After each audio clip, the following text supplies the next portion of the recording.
ઉષ્માધારિતા અને વિશેષ ઉષ્મા. પદાર્થ જેમ વધારે ને વધારે ઉષ્મા મેળવતો જાય છે તેમ તેનું તાપમાન પણ વધતું જાય છે. પદાર્થ જેટલી વધારે ઉષ્મા મેળવશે તેમ તેના તાપમાનમાં પણ વધારો થતો જશે. જુદા જુદા પદાર્થ માટે તાપમાનનો ફેરફાર કરવા માટે જરૂરી ઉષ્માનો જથ્થો જુદો જુદો હોય છે. વિજ્ઞાનીઓએ 1 કિલોગ્રામ શુદ્ધ પાણીનું તાપમાન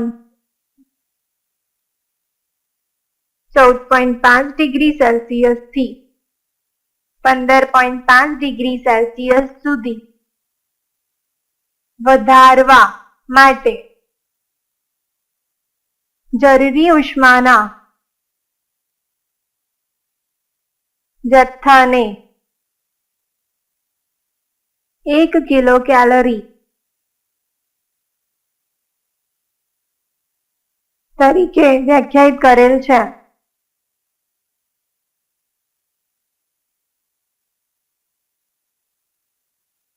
એક કિલોગ્રામ શુદ્ધ પાણીનું તાપમાન 14.5 ડિગ્રી સેલ્સિયસ થી 15.5 ડિગ્રી સેલ્સિયસ વધારવામાં આવે તો એ માટે જે જરૂરી ઉષ્માનો જથ્થો છે 1 કિલો કેલરી જેટલો કહેવાય. અને 1 કિલો કેલરી ના 1000માં ભાગને 1 કેલરી કહે છે. 1 કિલો કેલરીના 1000માં ભાગને 1 કેલરી કહેવામાં આવે છે. પદાર્થને આપેલ ઉષ્મા Q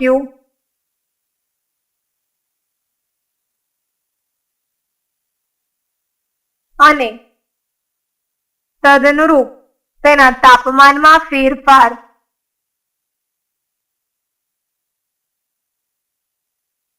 ડેલ્ટા ટી ના ગુણોત્તરને પદાર્થની ઉષ્માધારિતા જેને Hc વડે દર્શાવવામાં આવે છે Hc કહે છે. Hc બરાબર Q ના છેદમાં ડેલ્ટા ટી થશે. Hc નો એકમ એટલે કે ઉષ્માધારિતાનો જે એકમ છે એ જૂલ પ્રતિ કેલ્વિન અથવા કેલરી પ્રતિ કેલ્વિન છે. પદાર્થની ઉષ્માધારિતાનું મૂલ્ય એ પદાર્થની જાત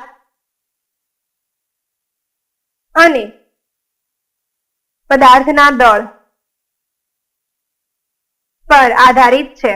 એક જ દ્રવ્યના બનેલા જુદા જુદા દળવાળા પદાર્થોની ઉષ્માધારિતા પણ જુદી જુદી હોય છે. એટલે કે જો દળ જુદું હશે, એક જ તત્વનું દળ જુદું હશે તો તેની ઉષ્માધારિતાનું Hc નું મૂલ્ય પણ જુદું જુદું હશે.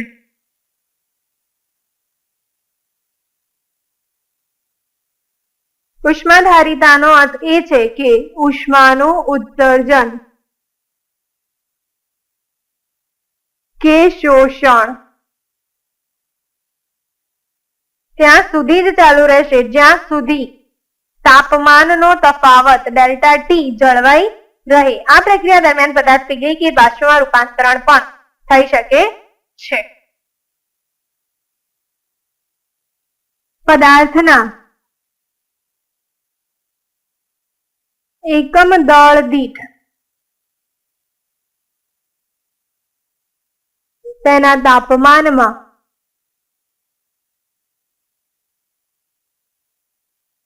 એક એકમ જેટલો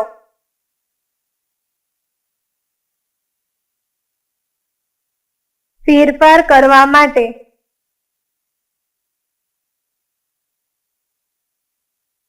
જરૂરી ઉષ્માના જથ્થાને તે પદાર્થના દ્રવ્યની વિશિષ્ટ ઉષ્મા C કહે છે. પદાર્થના એકમ દળ દીઠ તેના તાપમાનમાં ફેરફાર કરવા માટે 1 એકમ જેટલો ફેરફાર કરવા માટે તેના તાપમાનની અંદર જેટલી ઉષ્માનો જથ્થો જરૂરી હોય તેને તેની વિશિષ્ટ ઉષ્મા કહે છે. તેનો એકમ જે છે એ કેલરી પ્રતિ ગ્રામ પ્રતિ કેલ્વિન અથવા જૂલ પર કિલોગ્રામ પર કેલ્વિન છે. વિશિષ્ટ ઉષ્મા બરાબર ઉષ્માધારિતા ના છેદમાં દળ. વિશિષ્ટ ઉષ્મા C બરાબર ઉષ્માધારિતા એટલે Q ના છેદમાં ડેલ્ટા T ના છેદમાં દળ એટલે કે સ્મોલ m. આથી Q ના છેદમાં આપણને m ડેલ્ટા T વિશિષ્ટ ઉષ્મા મળે છે.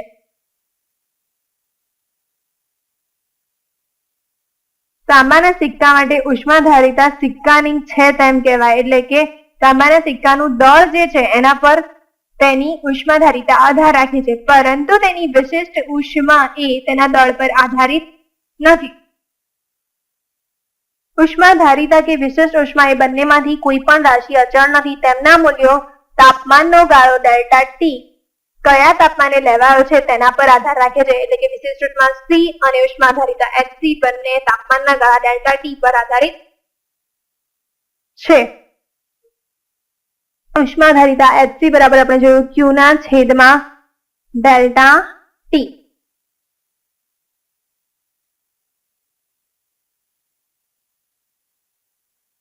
અહીં Q ને સૂત્રનો કરતા બનાવવામાં આવે તો Q બરાબર C સામે છે એટલે કે m ગુણ્યા C ડેલ્ટા ટી મળે છે. એટલે કે ઉષ્મા ઉર્જા બરાબર દળ ગુણ્યા વિશિષ્ટ ઉષ્મા ગુણ્યા તાપમાનમાં થતો ફેરફાર ડેલ્ટા ટી. વાયુની વિશિષ્ટ ઉષ્માઓ તેમાં મોલર વિશિષ્ટ ઉષ્મા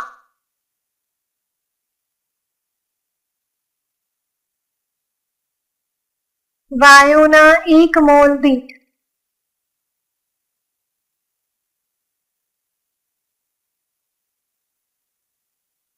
તેના તાપમાનમાં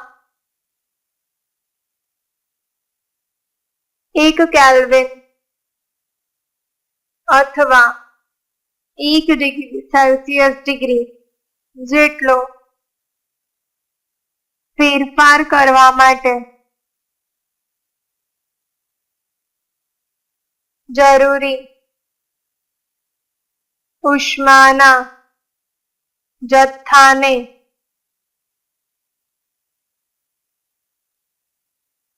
તે વાયુની મોલર વિશિષ્ટ ઉષ્મા કહેવામાં આવે છે.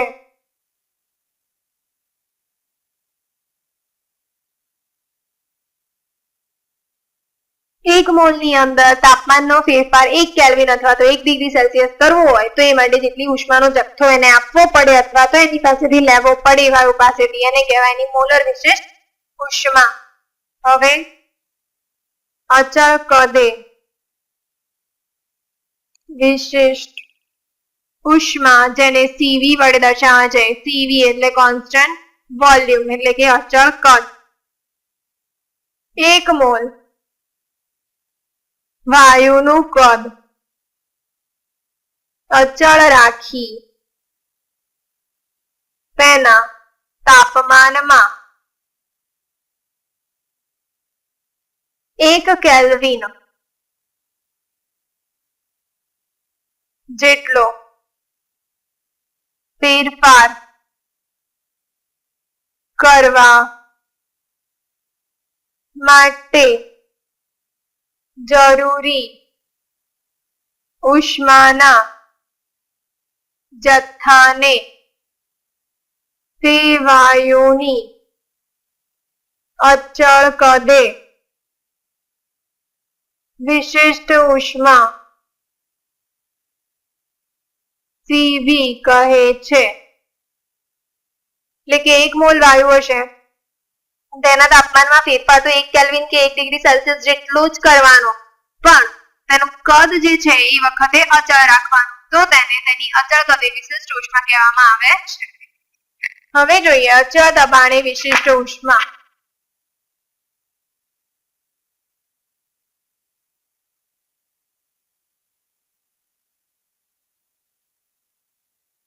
જેને સીપી કહેવામાં આવે છે, કોન્સ્ટન્ટ પ્રેશર એટલે કે અચળ દબાણે. 1 મોલ વાયુનું દબાણ અચળ રાખી તેના તાપમાનમાં 1 કેલ્વિન જેટલો ફેરફાર કરવા માટે જરૂરી ઉષ્માના જથ્થાને તે વાયુની અચળ દબાણે વિશિષ્ટ ઉષ્મા સીપી કહે છે. એટલે કે 1 મોલ વાયુનો હોય તે વાયુને માં 1 કેલ્વિન જેટલો ફેરફાર કરવો હોય, પરંતુ અચળ દબાણે ફેરફાર કરવામાં આવે 1 કેલ્વિન જેટલો, તો એ માટે એને જેટલો ઉષ્માનો જથ્થો જરૂરી હોય તે ઉષ્માના જથ્થાને તેની વિશિષ્ટ ઉષ્મા કહેવામાં આવે છે. સીપી અને સીવી વચ્ચેનો સંબંધ. હવે થર્મોડાયનેમિક્સના પ્રથમ નિયમ પરથી અતિ સૂક્ષ્મ ફેરફારો માટે આંતરિક ઉર્જામાં થતો ફેરફાર બરાબર dq માઇનસ dw, એટલે કે ઉષ્મા ઉર્જામાં થતો ફેરફાર ઓછા કાર્યમાં થતો ફેરફાર. આથી dq બરાબર આંતરિક ઉર્જામાં થતો ફેરફાર વત્તા કાર્યમાં થતો ફેરફાર મળશે. કાર્યમાં એટલે pdv હશે, એટલા માટે અહીંયા ડાયરેક્ટ એની કિંમત મૂકી શકીએ. d ઇન્ટરનલ વત્તા pdv. અચળ કદ છે એટલે dv જે છે એ 0 મળે, આથી pdv વાળું પદ 0 થઈ જશે અને dq એટલે કે ઉષ્મામાં થતો ફેરફાર બરાબર d ઇન્ટરનલ એટલે કે આંતરિક ઉર્જામાં થતો ફેરફાર. હવે તેને તાપમાન સાથે ફેરફાર લેવામાં આવે તો dq ના છેદમાં તાપમાન સાથે થતો ફેરફાર dt અચળ કદ હોવાથી અહીંયા v લખ્યું. તે જ રીતે આંતરિક ઉર્જામાં થતો ફેરફારના છેદમાં તેનું તાપમાનમાં થતો ફેરફાર લેવામાં આવે છે, એટલે અને કદ જે છે એ અચળ છે, આથી અહીંયા ઘડી v લખેલું છે. વાયુના ગતિવાદના પ્રકરણની અંદર વાયુના અણુઓની મુક્તતાના અંશો f હોય તેવા 1 મોલ વાયુની આંતરિક ઉર્જા 1 મોલ વાયુની આંતરિક ઉર્જા જો લેવામાં આવે તો E ઇન્ટરનલ એટલે કે આંતરિક ઉર્જા બરાબર FRT ના છેદમાં 2 અને મ્યુ બરાબર અહીંયા 1 છે, કારણ કે 1 મોલ વાયુ છે. F જે સ્મોલ f છે અહીંયા એ મુક્તતાના અંશો દર્શાવે છે.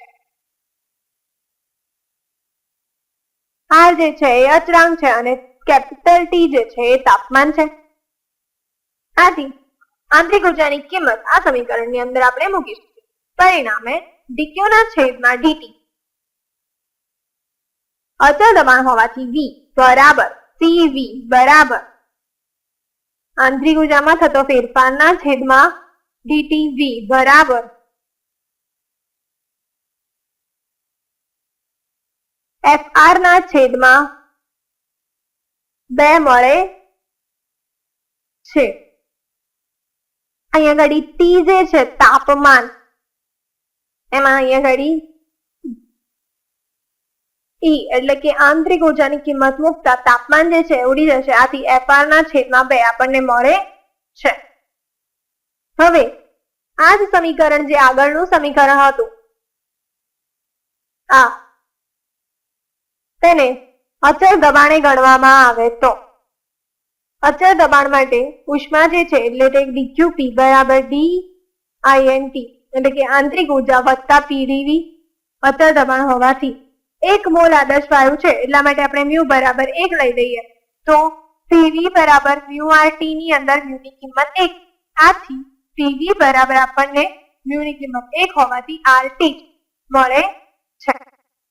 અહીં પરિણામે પીડીવી દબાણ અચળ છે પણ કદ અને તાપમાન અચળ નથી, એટલે કે પીડીવી બરાબર આરડીટી થશે. આથી ડીક્યુ દબાણ અચળ હોવાથી પી ડી આઈએનડી એટલે કે આંતરિક ઉર્જા વત્તા અહીંયા મૂકીશું આરડીટી. પીડીવી ના બદલે આપણે મૂકવાનું હતું આરડીટી, તો અહીંયા આરડીટી મૂકી દીધું.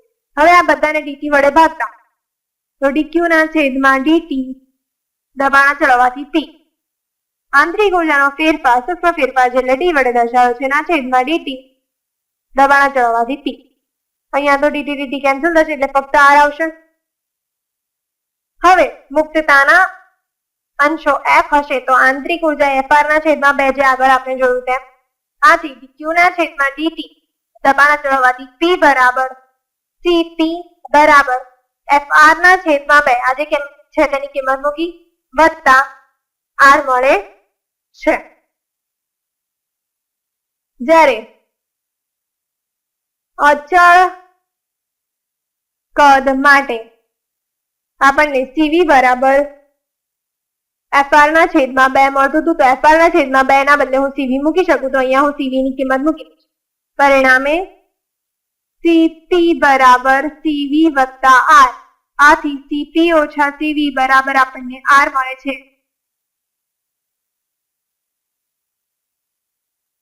જ્યાં સીપી એ અચળ દબાણે વિશિષ્ટ ઉષ્મા છે, સીવી એ અચળ કદે વિશિષ્ટ ઉષ્મા છે.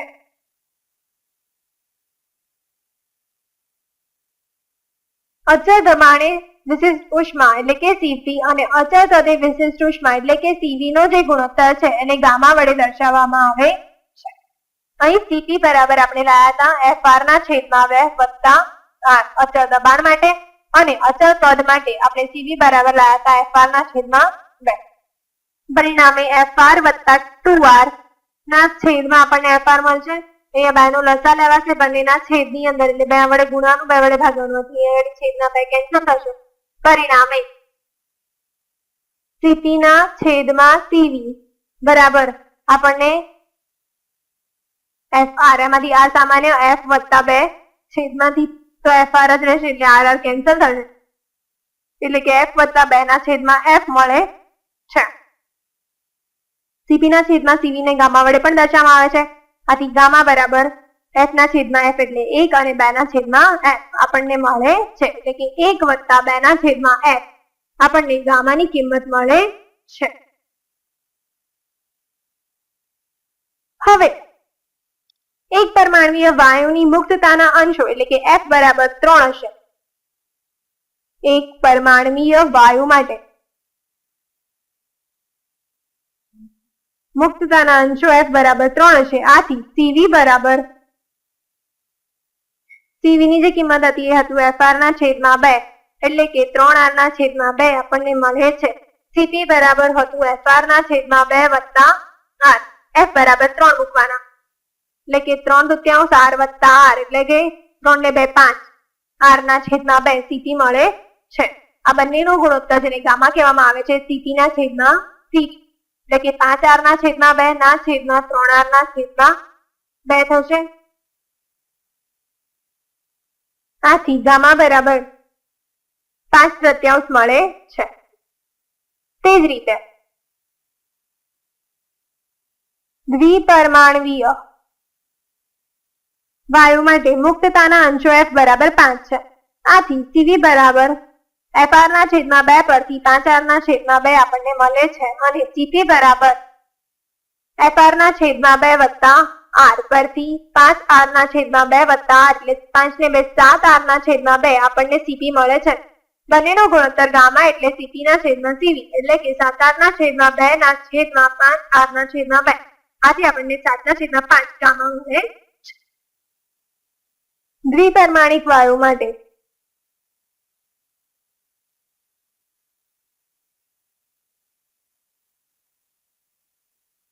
એફ બરાબર 7 છે, એટલે કે મુક્તતાના અંશો 7 છે, સીવી બરાબર એફઆર ના છેદમાં 2 પરથી 7r ના છેદમાં 2 મળે છે. Cp બરાબર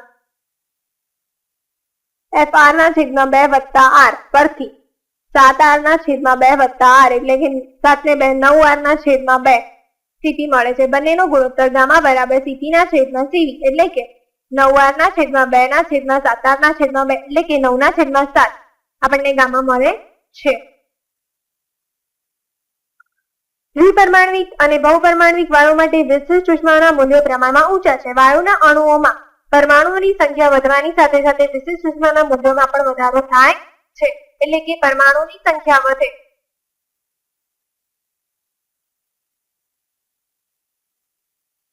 તો તેની વિશિષ્ટ ઉષ્મા